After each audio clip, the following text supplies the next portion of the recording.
सावधानी। निम्नलिखित कहानी अंधेरे और संभावना से भरी हुई विषयों को सम्मिलित करती है।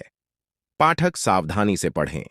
एक समय की बात है, अंधकार भरे डेप्थ में डार्क वेब के अंदर एक बड़ी नामी बाजार अगाधता मौजूद थी।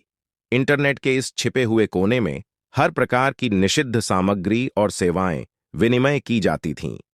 अगाधता के गहराई में एक गुप्त समूह था जिसे व्हिस्परिंग सर्कल के नाम से जाना जाता था। इन चरम प्रयोगशालाओं की अपूर्ण योग्यता के बारे में अफवाहें डरावनी तरह फैल गईं। कहा जाता था कि व्हिस्परिंग सर्कल के पास अनदेखी शक्तियों तक पहुंचने और विचित्र प्रयोगों का उपयोग करने की अनदेखी ज्ञान होता था। एक दिन एक जिज्ञासु व्यक्ति अगाधता में चौंका देने वाली कथाओं से परिचित हो गया।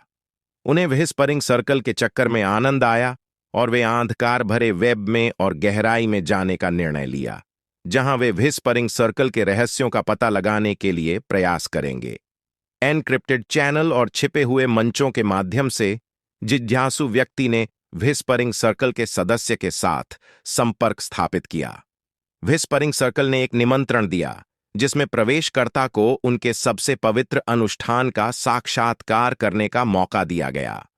यह कार्यक्रम व्यक्ति को आविष्कार नहीं किया जा सकने वाली शक्ति की गवाही देने का अवसर देता था, लेकिन भारी कीमत पर। अभिलाषा से द्विधारित होकर जिज्ञासु ने बिना संकोच किए निमंत्रण स्वीकार किया। उन्हें एक दूरस्थ स्थान के निर्देश दिए गए, एक बिगड़ी हुई महल में जो अंधकार से ढका हुआ था। यहां व्हिस्परिंग सर्कल ने अपने डरावने अनुष्ठानों को करने के लिए इकट्ठा होते थे। जब जिज्ञासु महल में पहुंचा तो उन्हें एक अप्रसन्नता और अस्थायीता की भावना आई। वातावरण अद्भुतता से भरा हुआ था। अंदर धूप की गंध थी और टिमटिमाने दियों की रोशनी दीवारों पर भयानक छायाएं डाल रही थीं। व्हिस्परिंग सर्कल अंधकार में लिपटे हुए, काले वस्त्रों में ढके हुए, रक्त से अभिषिक्त बैठे थे। प्राचीन भाषा में मंत्रोच्चार करते हुए उनकी आवाज गुफा के माध्यम से घूम रही थी, भयानक शक्ति लेकर। जब अनुष्ठान अपनी उच्चता तक पहुंचा तो जिज्ञासु को एक विकल्प प्रस्तावित किया गया। काले द्रव्य की एक शीशी को सेवन करना जिसमें अंधकार की अस्तित्व समाहित थी।